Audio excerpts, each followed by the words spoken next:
Hi friends, welcome to Rajesh world. నేను మీ రాజేశ్వరి అండి. ఈరోజు రాజేష్ వరల్డ్లో నిద్రలో గురక సమస్యను తగ్గించుకోవటానికి 4-5 హోమ్ టిప్స్ చెప్తానండి. హోమ్ రెమెడీస్ అన్నమాట. నాకు తెలిసినంత వరకు హోమ్ రెమెడీస్ ఇవి. చాలామంది గురక పెడుతూ ఉంటారు. అలా గురక పెట్టడం వల్ల పక్కన పడుకున్న వాళ్ళకి డిస్టర్బెన్స్ ఎక్కువగా ఉంటుంది. కొద్దిమంది అయితే నార్మల్గా గురక పెడుతూ ఉంటారు. మరి కొద్దిమంది అయితే బీభత్సంగా నోరు తెరుచుకొని అనుకుంటూ గురక పెడుతూ ఉంటారు. నిద్రలో గురక పెట్టడం వల్ల పక్క వాళ్ళకి డిస్టర్బెన్సే కాదు, వాళ్ళకు కూడా కొద్దిగా హెల్త్ ఇష్యూ అనేది ఉంటుంది. సో అలాంటి వారందరి కోసం కొన్ని హోమ్ టిప్స్ అనమాట.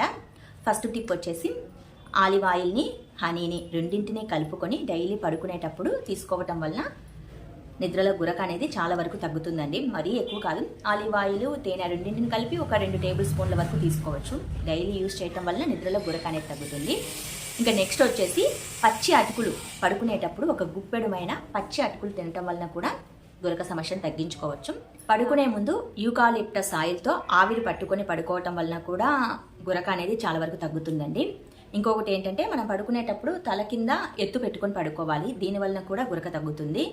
ఇంకొకటి ఏంటంటే మనం పడుకునేటప్పుడు స్ట్రైట్గా కాకుండా కాస్త పక్కకు తిరిగి పక్కకు సైడ్ ఆఫ్ పడుకోవటం వలన కూడా గురక తగ్గుతుందండి. ఎందుకంటే కొండనాలుక అడ్డు తగులుతూ ఉంటుంది, దానివల్ల గురక వస్తుంది. పక్కకు పడుకోవటం వల్ల కొండనాలుక అనేది అడ్డు తగలకుండా ఉంటుంది, దీనివల్ల గురక అనేది తగ్గుతుంది అనమాట. ఇంకొకటి వచ్చేసి యాలకల పొడిని వేడి నీళ్ళలో కలుపుకొని తాగటం వల్ల కూడా గురక తగ్గుతుందండి. ఎందుకంటే యాలకల పొడి వేడి నీళ్ళలో కలుపుకొని తాగటం వలన గొంతు అనేది తడి బారకుండా ఉంటుంది. సో గురక చాలా వరకు తక్కువగా వస్తుంది అనమాట.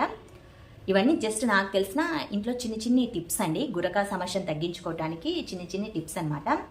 మరి నేను చెప్పిన ఈ టిప్స్ మీకు నచ్చినట్లయితే మోర్ ఆఫ్ వీడియోస్ కోసం do subscribe my channel. Thanks for everyone.